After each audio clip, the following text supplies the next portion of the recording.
দুর্ভাগ্য।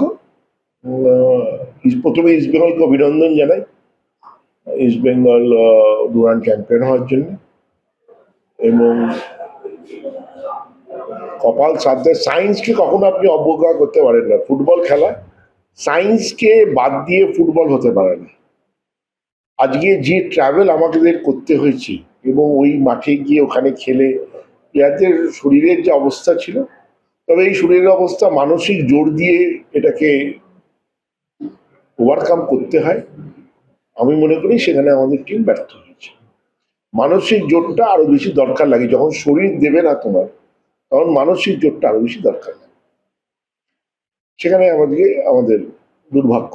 আমি আমার দেখা অন্যতম সেরা কোচ ভারতবর্ষে আমি যতদিন জীবনে দেখেছি কোচিং, তার মধ্যে অন্যতম সেরা কোচ হচ্ছে অমল দত্ত। 4-1 হেরেছিল, বাইচুং ভুটিয়া হ্যাটট্রিক করেছিল। তো আমি সেখানে মাঠে বসেছিলাম। তো এগুলো দুর্ভাগ্য হয়। আমি ম্যানেজার ছিলাম ওই ম্যাচটাতে। এগুলো দুর্ভাগ্য। মানে তাহলে তো কোচের স্ট্র্যাটেজি, বললাম তো, মানসিক যেটা প্লেয়ারদের যে উদ্বুদ্ধ করে যে ওভারকাম করার ব্যাপারটা, নিশ্চয়ই সেখানটা আমরা করতে পারিনি। তো সেই জন্যে আমরা পিছিয়ে তো থাকছি।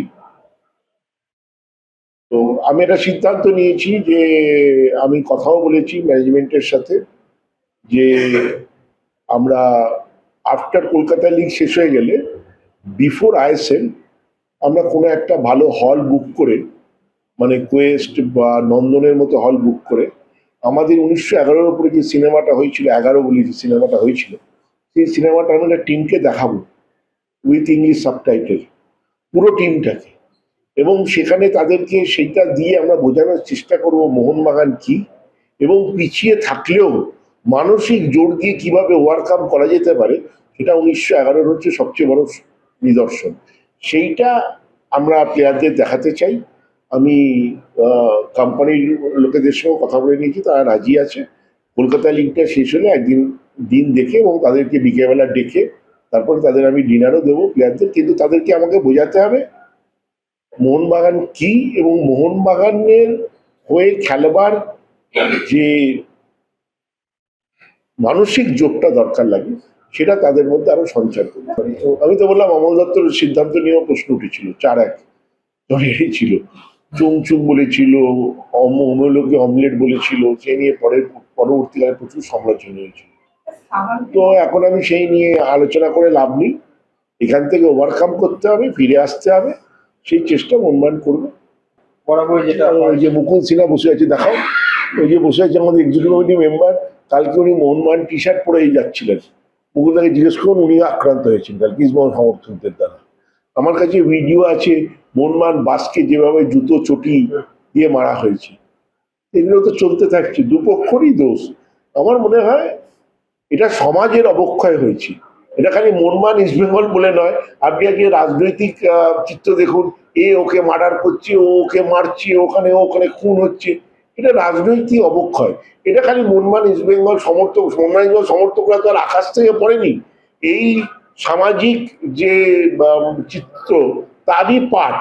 এই সামাজিক অবক্ষয় যেটা হয়েছে, আমাদের সমাজে যে অবক্ষয় হয়েছে, তার প্রতিফলন।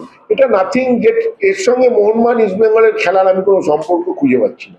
মানুষ যখন জেতে তখন তাদের নিশ্চয়ই তাকে, আজকে গত 3 বছর 3.5 বছরে আপনি রেজাল্ট দেখুন, যখন পরপর মোহনবাগান জিতেছে, পরপর একটা ম্যাচ নয়, একটা ম্যাচ ইস্টবেঙ্গল জিততে পারেনি।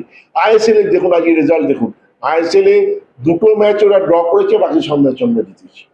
তো রেজাল্ট তো ওপর নিচ হতেই থাকবে। পরের ম্যাচ আবার আমরা জিতবো, কি ওরা জিতবে, এই তো চলতে থাকবে। এই নিয়ে তো আমি তো আগের দিন বলেছি যে মোহনবাগান ইস্টবেঙ্গল শেষ কথা। আপনি আগের দিনের আমার বাইট দেখুন, আমি তো ইস্টবেঙ্গলকে সম্মান দিয়েছি। আমি বলেছি যে মোহনবাগান ইস্টবেঙ্গল ভারতবর্ষের ফুটবলের শেষ কথা। কালকেও তো একটা টিম চ্যাম্পিয়ন হয়েছে, একটা টিম রানার্স হয়েছে। তো এ তো চলতেই থাকবে।